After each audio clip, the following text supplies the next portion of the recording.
मार्च 2021 3 घंटे 22 minute 16 second. अध्याय 38। हम मुंह झिली को अपनी आंखों से देखना चाहते हैं, क्या यह ठीक रहेगा? जब मुंह किंगहुआ ने यह कहा, तो उसने मुंह किंगली को नहीं, बल्कि मुंह झिली को देखा। जाहिर है, वह कट्टरपंथी तकनीक का भी इस्तेमाल कर रहा था। म्यू किंगली ने बात नहीं की, बस म्यू ज़िली को देखा और उसे अपना निर्णय लेने के लिए प्रेरित किया, जिसका मतलब था कि म्यू ज़िली ने चाहे जो भी फैसला किया हो, उसे कोई आपत्ति नहीं होगी। म्यू ज़िली ने उसके मुंह के कोने पर एक हंसी उठाए और कहा, अगर दूसरे बड़े को दिलचस्पी है, तो उसे देखने में कोई हर्ज नहीं है। उसने बिल्कुल चिंता नहीं की। उनके द्वारा देखा जाना सही था। क्या यह साबित करने का मौका नहीं है कि वे जोकर हैं? हाँ, आपने खुद कहा, ठीक है, तो अब आप ठीक हो सकते हैं। मुंह किंगुआ ने सोचा कि मुंह झिली ने चारा ले लिया है, उसके चेहरे पर एक सफल मुस्कान थी। मुंह झिली को यह कहते हुए देखकर, म्यू किंगली ने भी कहा, मुझे बताओ कि तुम्हें क्या चाहिए। म्यू किंगली को देखते हुए, मुंह झिली को एहसास हुआ कि उसके दादा अभी भी उसके साथ अच्छे थे। मुझे किसी चीज की जरूरत नहीं है, मैं अभी शुरू कर सकती हूँ। म्यू झिली म्यू शाओसियू के सामने चला और ठंडे स्वर में कहा, अपनी आस्तीन ऊपर खींचो। यह सुनकर, म्यू शाओसियू ने उसकी ओर जमकर देखा। हालांकि वह अपने दिल में बेहद अनिच्छुक था, फिर भी वह इस स्थिति से इनकार नहीं कर सकता था। उनका मानना कि इतने लोगों के सामने मुंह झिली सुनकर, म्यू शाओसियू ने उसकी ओर जमकर देखा। हालांकि वह अपने दिल में बेहद अनिच्छुक था, फिर भी वह इस स्थिति से इनकार नहीं कर सकता था। उनका मानना कि इतने लोगों के सामने मुंह झिली में अपना हाथ फोड़ने की हिम्मत नहीं थी। म्यू झिली ने म्यू शाओसियू की छोटी छोटी हरकतों पर ध्यान देने की जहमत नहीं उठाई। म्यू शाओसियू ने अपनी आस्तीन ऊपर करने के बाद, म्यू झिली ने भी सुई की थैली निकाली और 3 इंच की चांदी की सुई को बहुत कुशलता से उठाया। तुम क्या हो? क्या तुम मेरे बेटे को छेदने की कोशिश कर रहे हो? म्यू शाओसियू की माँ बात करने से खुद को रोक नहीं पाई। जब वे बात करते थे तो वह बीच में भी नहीं आती थी। अब वह म्यू ज़िली को इतनी देर तक पकड़े हुए देख रही है। ये नज़र, वह वास्तव में चिंतित थी। म्यू ज़िली ने उसकी ओर मंद दृष्टि से देखा, और तुरंत देखा कि उपस्थित सभी लोग हैरान थे। दरअसल, प्रोफाउंड स्काई कॉन्टिनेंट में एक्यूपंक्चर और मोक्सीबस्टन नहीं है, और चांदी की ऐसी सुई को देखकर ज्यादातर लोग हैरान रह जाएंगे। मैं उसे नुकसान नहीं पहुंचाऊंगा। अगर आप उसके हाथों को पूरी तरह से अच्छा बनाना चाहते हैं, तो वर्बोज मत बनो या मुझे परेशान मत करो। इस समय, म्यू ज़िली के चेहरे पर और कोई भाव नहीं थे, और कुछ बस गंभीर थे। इस समय, वह मुंह झिली नहीं थी, लेकिन एक मरहम लगाने वाली के रूप में, वह इसे बहुत गंभीरता से लेती थी कि वह रोगी के लिए जिम्मेदार थी या खुद। जब वह बच्ची थी तो उसे अपने दादाजी द्वारा कहे गए शब्द हमेशा याद रहते थे। इसलिए उसने ठान लिया था कि वह बचपन से ही झोला छाप नहीं बनेगी। सभी ने मुंह ज़िली को एक गंभीर चेहरे से देखा, और उन्हें लगा कि वह एक नई इंसान बन गई है। इस तरह की गंभीरता और आत्मविश्वास ने लोगों को अपने दिल में प्रशंसा का एहसास कराया। म्यू शाओसियू के हाथ को देखते हुए, म्यू ज़िली की गति बहुत तेज थी, और हर कोई उसकी हरकतों को देख पाता उससे पहले ही उसे छेद कर दिया गया था। पलक झपकते ही, म्यू शाओसियू का हाथ म्यू ज़िली ने डाल दिया। 10 से अधिक चांदी की सुई। मुंह झिली को छोड़कर बाकी लोग अभी भी थोड़े डरे हुए थे जब उन्होंने देखा कि यह हाथ पहले घायल हो गया था, और अब इसे इतनी सुइयां दी गई हैं। वे शायद इस बात पर विश्वास नहीं करेंगे कि अगर उन्हें मयूर काल में मार दिया जाता, लेकिन उन्होंने म्यू को देखा। ज़िली की गंभीर उपस्थिति ने उन्हें सवाल पूछने से रोक दिया। म्यू शाओसियू की मां ने चांदी की घनी सुइयों को देखा और पूछा, शाओसियू, क्या इससे चोट लगी है? म्यू शाओसियू का जवाब सुनने के बाद, हर कोई जिसने मूल रूप से सोचा था कि इसका जवाब हाँ था, फिर से हैरान रह गया।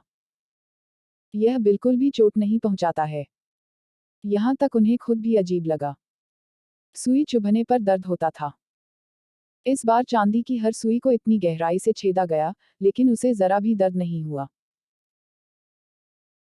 म्यू शाओसियू को मुंह ज़िली पसंद नहीं था, इसके विपरीत, इसे उसके प्रति नाराजगी कहा जा सकता है, इसलिए म्यू ज़िली के लिए बोलने का कोई कारण नहीं था, यानी यह वास्तव में आहत नहीं हुआ। इस जवाब के लिए म्यूजिली ने इसे हल्के में लिया। उसकी एक एक टाँके एक्यूपंक्चर पॉइंट्स में ठीक ठीक अटकी हुई थी। यह अचानक नहीं था और स्वाभाविक रूप से उसे दर्द महसूस नहीं होगा। 5 मिनट बाद म्यूजिली ने अभी भी सभी चांदी की सुइयों को हटा दिया और फिर म्यू शाओसियू की बांह को फिर से लपेट दिया। क्योंकि म्यू शाओसियू ने पहले मी की उदान लिया था, ठीक होने की दर बहुत तेज होगी।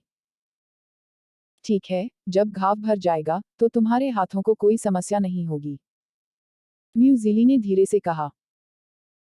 सबकी व्याकुल निगाहों को देखकर म्यूजिली ने समझाने की पहल नहीं की, क्योंकि वो कुछ भी नहीं समझा सकती थी। वे चीनी चिकित्सा की व्यापक भावना को नहीं समझते थे। उसने कैसे समझाया? जब चांदी की सुई एक्यूपंक्चर बिंदुओं पर अटक जाती है, तो उन्हें खुद से पूछना चाहिए कि एक्यूपंक्चर बिंदु क्या हैं, और जब एक्यूपंक्चर बिंदु मानव नसों के बारे में बात करते हैं, तो यह अंतहीन होगा। यह सब ठीक है? म्यू किंग ने तेजी से पूछा। म्यूजिली ने सिर हिलाया, यह सही है। मू किंगताओ और मू किंगहुआ ने एक दूसरे को देखा और हंसे, यह किस तरह का इलाज है? प्रोफाउंड स्काई कॉन्टिनेंट में इतने लंबे समय तक ऐसा इलाज कभी नहीं हुआ। भले ही आप दंडित नहीं होना चाहते हैं, आप नहीं चाहते इस पद्धति का उपयोग करने की आवश्यकता है। मुझे लगता है कि उसे डर है कि उसके हाथ काट दिए जाएंगे, इसलिए उसने ऐसा ढोंग किया है कि उसे ठीक होने के लिए अपने हाथों को ठीक करने में कुछ दिन लगेंगे, और वह इन दिनों बस भाग सकती है। म्यू किंगुआ के शब्द निस्संदेह सभी को पसंद आए। उन्होंने जो कहा वह वास्तव में बहुत संभव है। अगर यह किसी और की बात है, तो मुझे डर है कि वह ऐसा ही करेगा। मूजीली ने मू किंगुआ की ओर देखा, उसकी आंखें तिरस्कार से भरी थीं। यदि आपके पास ज्ञान नहीं है, तो इसका मतलब यह नहीं है कि आप नहीं करते हैं। दूसरा बड़ा हमेशा इस तरह से सोचना पसंद करता है। चिंता मत करो, मैं म्यू का घर नहीं छोड़ूंगा। मैं आज तुम्हारे जोकर के व्यवहार को साबित करने की प्रतीक्षा कर रहा हूँ। मू किंगुआ की छलांग लगाते हुए देखकर म्यूजिली ने सीधे मू किंग से कहा, पैट्रियार्क कृपया मुझ पर भरोसा करें। यह सुनकर म्यू किंग ने सख्ती से सिर हिलाया, ठीक है, यह मामला है। हम इसके बारे में बात करेंगे जब मरम्मत किए गए हाथ ठीक हो जाएंगे, हर कोई वापस जा सकता है। यह देखकर पहले बड़े और दूसरे बड़े के पास जाने के अलावा कोई चारा नहीं था। म्यूजिली अपने यार्ड में लौट आई। वह काफी समय से बाहर नहीं थी। यह तब हुआ जब वह चली गई। ये सच में था। बेशक म्यूजिली का दिमाग यहाँ नहीं है। जिस बात पर उसे सबसे ज्यादा संदेह है वह है आज वह जिस मार्शल आर्ट का इस्तेमाल करती है। उसने कभी मार्शल आर्ट नहीं सीखा है। आज उसने सिर्फ हानमोर और म्यू शाओसियू के बीच मुकाबला देखा। उसकी मार्शल आर्ट के साथ क्या हो रहा है? उसके दिमाग में उसने एक बार फिर 10,000 युआन की सामग्री को एक में याद किया। उसे यकीन था कि ऊपर इस मार्शल आर्ट की भूमिका के बारे में कोई स्पष्टीकरण नहीं था। उसे डर था कि अभ्यासी इसे खुद ही खोज लेगा, लेकिन म्यूजिली का मानना कि वह सही थी। मैं कल मार्शल आर्ट के प्रशिक्षण मैदान में जाकर देखूंगा कि क्या यह अन्य मार्शल आर्ट में उपयोगी है। सबके जाने के बाद मू किंगली ने वुशु को पूछताछ के लिए आने के लिए बुलाया। दरवाजा बंद करने और यह पुष्टि करने के बाद कि आसपास कोई नहीं है, म्यू किंगली ने कहा, आज क्या हो रहा है? आप मुझे विस्तार से बताएं कि ज़िली खेती नहीं कर पाए है, मैं शाओसियू को कैसे हरा सकता हूँ? वह जिस चीज की सबसे ज्यादा परवाह करता है, वह है यह समस्या, वह चोटों की ज्यादा परवाह नहीं करता है और आखिरकार, यह बहुत सामान्य है। E book free. मी। घर। सभी ई बुक। पिछला। अगला।